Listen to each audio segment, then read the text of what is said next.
اعوذ باللہ من الشیطان الرجیم بسم اللہ الرحمن الرحیم سورۃ البقرہ آیت نمبر 40 چل رہی تھی. اب یہاں سے ایک نئی قوم کا سلسلہ شروع ہوا ہے، بنی اسرائیل کا، جو وہ قوم جو انبیاء کی وارث تھی، جن میں کثرت سے انبیاء آئے.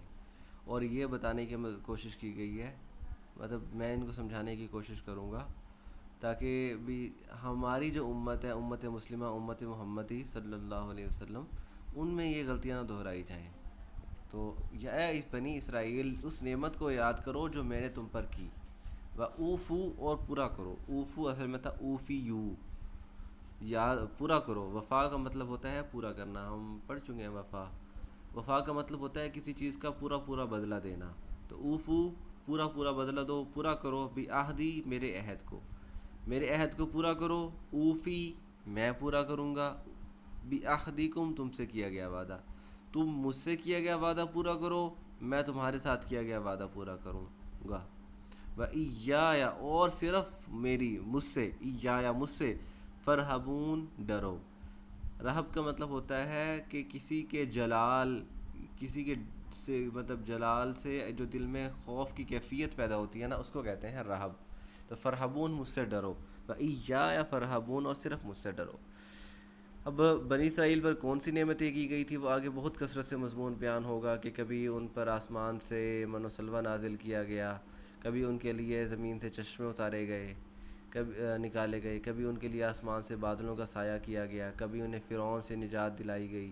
یعنی جو بھی نعمتیں ہیں، وہ نعمتیں ہر وقفے کے بعد آتی رہیں گی جو اللہ تعالیٰ بیان کر رہے ہیں. اور سب سے بڑی نعمت کہ انہیں چنا گیا انبیاء کے لیے، کہ انبیاء ان کی قوموں میں بھیجے گئے اور بار بار بھیجے گئے. تو سب سے پہلے تو یہ نعمتوں کا ذکر، پھر اوفو بعہدی اوفی بعہدکم. تو اس سے مراد یہ ہے کہ جو اللہ تعالیٰ نے انہیں شریعت عطا کی تھی، جو قرآن، جو بھی تورات اور انجیل نازل کی تھی ان کے اوپر، کہ یہ میرے احکام ہیں، ان احکام کو اپنے قوم میں، اپنے علاقوں میں، اپنے ملک میں نافذ کرو. تم یہ مجھ سے کیا گیا وعدہ پورا کرو. یعنی یہ جو شریعت کا مطلب یہی ہوتا ہے کہ میں جو حکم دے رہا ہوں اس کو پورا کرو، اور تم آگے سے حلف اٹھا لو کہ ہاں بھی ہم پورا کریں گے. تو جو بھی اسلام قبول کرتا ہے، اشہدو اللہ الہ الا اللہ و اشہدو ان محمد الرسول اللہ، وہ یہی اقرار کر رہا ہوتا ہے کہ اللہ جو بھی کہے گا میں اسے پورا کروں گا. تو یہ ایک قسم کا اللہ سے عہد نامہ لے رہا ہوتا ہے، اللہ سے وعدہ کر رہا ہوتا ہے وہ. تو تم میرے ساتھ کیا گیا وعدہ پورا کرو، پھر میں تم سے کیا گیا وعدہ پورا کروں گا. اب یہاں پہ ایک تو وہ بیان ہو گیا کہ شریعت، دوسرا ایک اصول بیان ہوا ہے. اصول یہ کہ کبھی بھی ایسے نہیں ہوگا کہ اللہ پہلے وعدہ پورا کرے گا، ہم بعد میں. ایسے نہیں ہوتا. ہمیں اس دنیا میں اپنی محنت اور جد و جہد سے دین کا نظام قائم کرنے کی کوشش کرنی ہے، اللہ سے کیا گیا وعدہ پورا کرنا ہے. جب تک ہم وعدہ پورا نہیں کریں گے، اللہ اپنی نصرت کا، جو اللہ مدد کا وعدہ کرتا ہے، جو فتح کا وعدہ کرتا ہے، جو خوشحالی کا، جو بھی چیز، جن چیزوں کا بھی اللہ نے وعدہ کیا ہوا ہے، وہ وعدہ اس وقت تک پورا نہیں ہوگا جب تک ہم اپنا وعدہ پورا نہیں کریں گے. ہم جب قرآن کو الماریوں میں سجا کے رکھیں گے، اور زیادہ سے زیادہ، بہت زیادہ کوئی نیک ہوگا نماز روزہ، اور اس سے بھی زیادہ کوئی نیک ہوگا تو وہ تہجد تک چلا جائے گا. بس جس نے دین کو صرف یہی سمجھا ہوا ہے، گھروں میں جو جائیداد میں بچیوں کو حصہ نہیں دیا جاتا، یہ جتنے بھی مطلب گناہ ہمارے معاشرے میں جو کلچر کی وجہ سے ہو رہے ہیں، یعنی ہم کلچر کو جو دین پر فوقیت دیتے ہیں.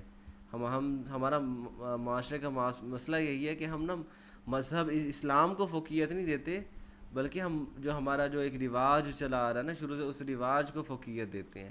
تو جب تک ہم اس چیز کو اپنے ملک میں دین اسلام کو نافذ نہیں کریں گے، ہم اللہ سے کیا گیا وعدہ ہم نہیں پورا کریں گے، تو اللہ بھی ہم سے کیا گیا وعدہ پورا نہیں کرے گا. وہ کہ ہمیں اللہ کی ضرورت ہے، اللہ کو ہماری ضرورت نہیں ہے. یہ بات یاد رکھنا کہ اللہ کو ہماری ضرورت ہرگز نہیں ہے، ہمیں اللہ کی ضرورت ہے. ہمیں جہنم سے بچنا ہے، ہمیں جنت میں جانا ہے، ورنہ اللہ کے لیے کوئی مشکل نہیں ہے.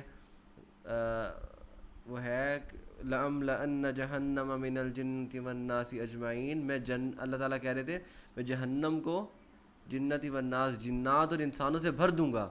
اللہ کو پرواہ نہیں ہے اس چیز کی کہ تم نافرمانی کرو گے تو اللہ کیا کرے گا. تم نافرمانی کرو، اللہ جہنم کو بھڑکا دیں گے، جہنم کو اور زیادہ بھر دیں گے. اوفو بعہدی، مجھ سے کیا گیا وعدہ پورا کرو. اوفی بعہدکم، میں بھی پھر وعدہ پورا کروں گا. پہلا قدم ہم نے کرنا ہے، وعدہ ہم نے پورا کرنا ہے، پھر اللہ تعالیٰ کی طرف سے مدد آئے گی. وَإِيَّايَ فَارْهَبُونَ، اور صرف مجھ سے ڈرو.